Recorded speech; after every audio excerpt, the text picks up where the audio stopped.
C'est Renault Group avec Monsieur Lucas Deméo, directeur général de ce groupe, Monsieur François Provost, directeur des achats, des partenariats, des affaires publiques de ce groupe, que je remercie de leur présence, ainsi que leurs collègues pour ce temps d'échange avec les membres de notre commission.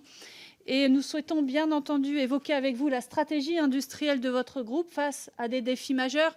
Je serai très rapide car je laisserai surtout le soin, après votre introduction, à mes collègues, évidemment, d'intervenir.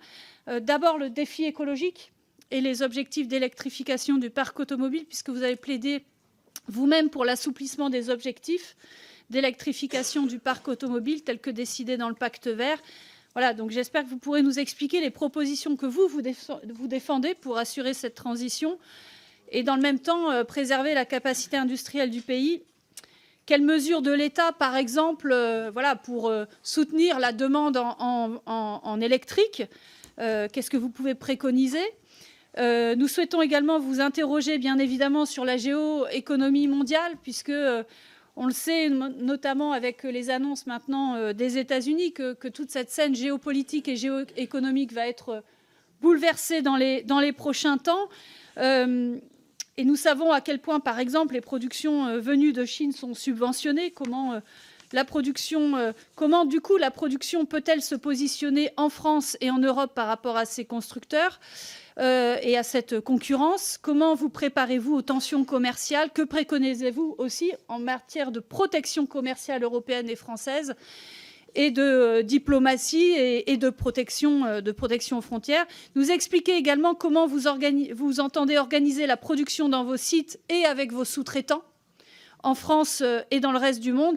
Alors évidemment, je pense particulièrement aux fonderies de Bretagne, donc je sais que nombre de mes collègues souhaitent vous parler, mais évidemment aussi un certain nombre d'autres sous-traitants qui font partie de cette filière automobile. Au-delà, il y a la question pour nous majeure de l'emploi dans l'industrie automobile, pour laquelle nous sommes particulièrement concernés dans cette commission. Et je finirai en disant que votre groupe avait embrassé avec conviction le credo à un moment, dans les années 90-2000, des délocalisations, de sorte que vos véhicules aujourd'hui sont largement fabriqués, assemblés à l'étranger, que vos sous-traitants français connaissent en tout cas une pression importante en matière de coûts. Aujourd'hui, les constructeurs présentent le passage du véhicule thermique au véhicule électrique comme un facteur de disparition de milliers d'emplois dans les années à venir. Votre groupe crée aussi des usines au sud, à l'est de l'Europe, dans des pays tiers, Turquie, Chine.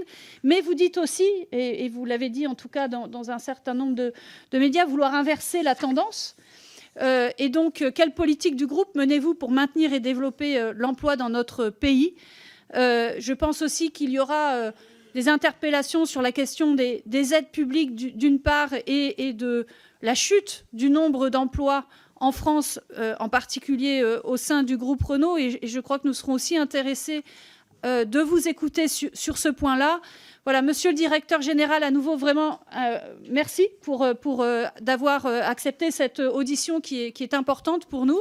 Je vous cède donc maintenant la parole pour une quinzaine de minutes. Et puis, comme d'habitude, ensuite, il y aura les oratrices et les orateurs de groupe qui présenteront leur point de vue et vous interpelleront. Et nous vous laisserons à chaque fois, évidemment, au moins une minute pour répondre. Et à la fin, comme je vous le disais, de toute manière, vous aurez tout le temps que vous souhaitez pour répondre sur les points que vous n'auriez pas eu le temps de développer entre-temps. Voilà. Merci à vous et je vous cède donc la parole, Monsieur le directeur général. Super. Madame la Présidente, Mesdames et Messieurs les députés, je veux évidemment d'abord vous remercier pour cette invitation.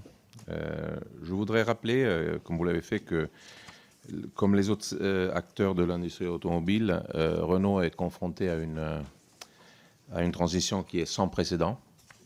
En fait, pendant 150 ans, la filière a été structurée autour d'une technologie mature, qui était le moteur à combustion interne, qui évoluait de façon très linéaire. Et aujourd'hui, avec la transition à marche forcée que nous impose l'urgence environnementale, on a en fait basculé dans un moment de discontinuité claire, avec un bouleversement aussi de la chaîne de la valeur traditionnelle.